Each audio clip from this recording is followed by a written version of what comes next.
സാമൂഹിക മാധ്യമങ്ങളിൽ ഡയറ്റ് ഉപദേശങ്ങൾ സ്വീകരിക്കുന്നവർക്ക് മുന്നറിയിപ്പുമായി ആരോഗ്യ വിദഗ്ധർ. കീറ്റോ ഡയറ്റ് മുതൽ ഭക്ഷണം പാചകം ചെയ്യാതെ കഴിക്കുന്ന രീതി വരെ വിശദീകരിക്കുന്ന ഇത്തരം വീഡിയോകൾ ജനങ്ങളെ വലിയ തോതിൽ ബാധിക്കുന്നുണ്ടെന്നാണ് പുതിയ പഠനങ്ങൾ പറയുന്നത്.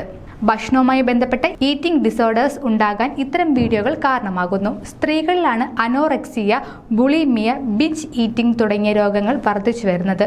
2000-ൽ 3.5% പേർക്കായിരുന്നു ഇത്തരം രോഗം ബാധിച്ചിരുന്നതെങ്കിൽ 2018-ൽ അത് 7.8%. സാമൂഹിക മാധ്യമങ്ങൾ നിത്യജീവിതത്തിന്റെ ഭാഗമാകുന്നതും ഈ കാലഘട്ടത്തിലാണെന്ന് വിദഗ്ധർ വ്യക്തമാക്കുന്നു. ഇന്ന് ഭക്ഷണവുമായി ബന്ധപ്പെട്ട ഇത്തരം അസുഖങ്ങളുമായി വരുന്നവരുടെ ചികിത്സ തുടങ്ങും മുൻപ് സാമൂഹിക മാധ്യമ ഉപയോഗത്തിന് ചികിത്സ നൽകേണ്ട അവസ്ഥയിൽ കാര്യങ്ങൾ എത്തിയിട്ടുണ്ടെന്ന് മനോരോഗ വിദഗ്ധരും പറയുന്നു. ഇനിയെങ്കിലും സാമൂഹിക മാധ്യമത്തിലെ സൗന്ദര്യ സങ്കല്പങ്ങൾക്ക് പുറകെ പോകാതിരിക്കാൻ യുവജനങ്ങളെ പഠിപ്പിക്കണമെന്ന് ഫ്രാൻസിലെ സ്റ്റുഡന്റ് ഹെൽത്ത് ഫൗണ്ടേഷനിലെ മനോരോഗ വിദഗ്ധ നതാലി ഗോഡാട്ട് വ്യക്തമാക്കി.